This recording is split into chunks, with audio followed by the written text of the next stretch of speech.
Hi everyone, so today I'll be reviewing, or actually unboxing, the SBDY059 SEIKO Prospects Urban Safari, and basically it's the one that has a shroud that looks like a tuna, but it's smaller in size than the grandfather tuna and the other reissues.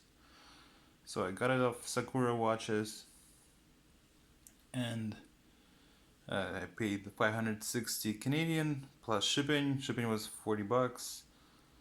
And then it was shipped by DHL. So I probably won't be buying from Sakura Watches again until they stop using DHL, just because I forgot about my previous experience with DHL, and this one was pretty similar, where uh, it's just their system is not very good, and they basically end up charging duties no matter what, because they want to make that extra brokerage fee, which is around like 15 bucks Canadian. So basically they'll make you pay duties either way. But when I've ordered stuff and it was shipped by I guess like National Post Services, and it was received by Canada Post here, then I didn't have to pay duties. So, or in some cases, I didn't have to pay the duties if the amount was less than, I don't know, like I think one time I paid like 500 bucks for a watch, and there were no duties. And here I had to pay another $77, which included the 15 bucks from DHL. So, and later I found another site that had also the SBDY059, but as you can tell, it also says SRPE29K1. So the SBDY059, that's the JDM, or Japanese domestic market model, which has the kanji day wheel. The SRP29K is made somewhere else, and here I wasn't sure if it was the SBDY or the SRP, but so like the picture here actually says made in Japan on the watch, and looks like they took the picture, so most likely it is the SBDY. And looking at the ippojapanwatch.com, like all of their other watches, like most of their watches are actually the JDM editions, so most likely this one was JDM as well, and the price is actually cheaper, for 542 or 543 Canadian, and there was free shipping. So, and it was free shipping with FedEx, so most likely the duties would be charged as well, but at least you save in the shipping, so like, it would probably be at least like 80 bucks cheaper in the end.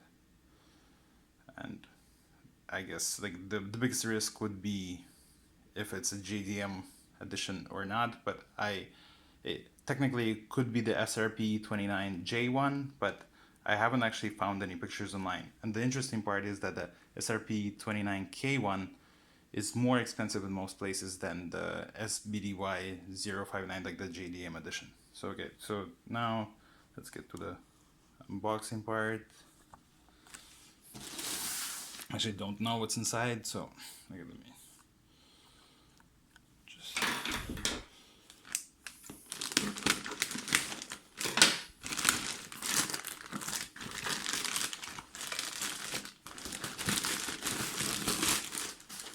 I'm pretty sure they resell the watches because it took them about a week to actually ship it out.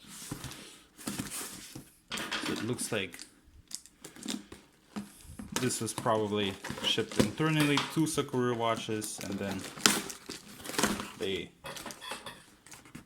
forwarded it to me with DHL. So basically some kind of shipping arbitrage. The box is all in Japanese. Protection's decent. Okay, so the regular SEIKO box that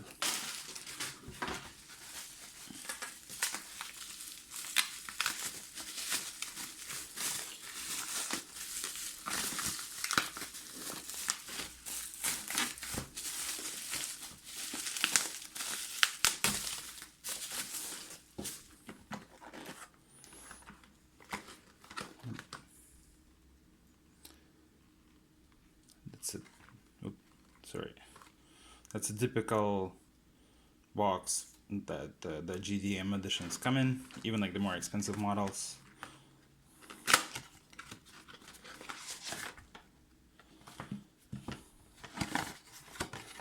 So on the inside,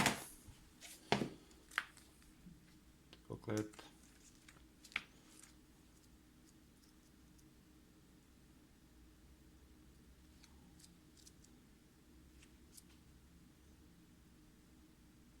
Doesn't really look like the watch, so let's see what we have inside box. And boom. Okay, so the watch is upside down. The box looks like the JDM box, so far so good. I can see the strap.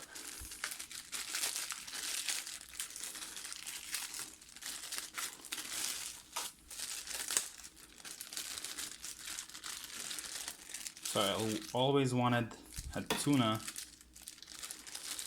but the Tunas are always either too expensive or they're quartz. So this is the first affordable kind of automatic Tuna.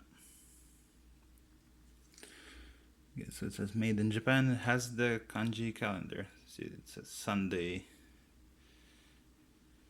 Now, I really like those hour markers and like the hands, the kind of the 62 mas style. So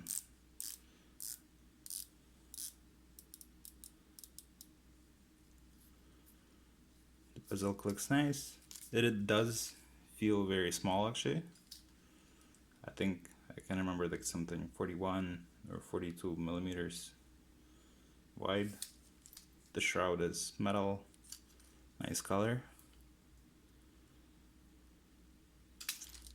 I think I like the texture of the strap. Like there's also like a dark blue, but this is kind of like a more unique color. Like it's almost like you know, like a sea urchin, like uni color, or like a foie gras.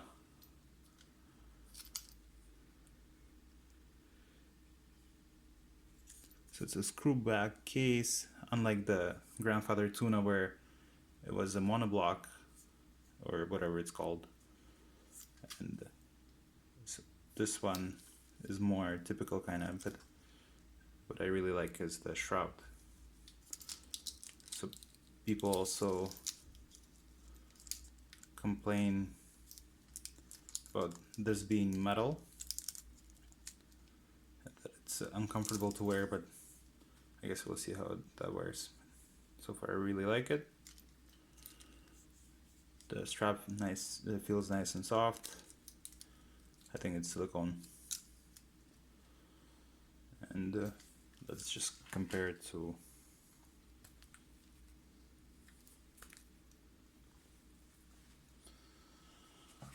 the Dracula monster in size. So you can tell it is actually, like, it does seem smaller than the Dracula. Okay, actually I expected it to be a bit closer to the size of the Dracula, but oops.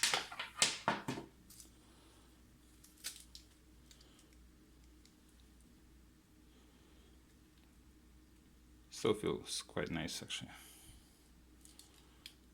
It's not a big watch. Like,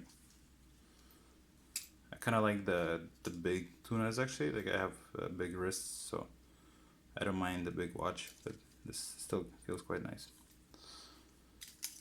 And it has the 4R36 movement, so same movement as in this monster. Even though like it's more expensive than the monsters. Monsters were originally, I think, around $300. So, for example, this monster has the 6R15 movement and is more expensive monster, also JDM edition. Let's see, let's get something that looks like the Tuna in there.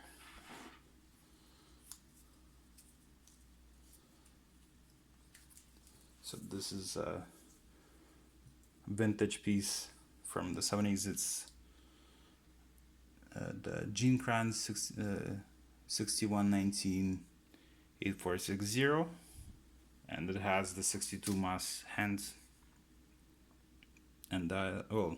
I guess our marker is a bit different, but this one, I think it's a 38 millimeter, but looks quite nice. I like it.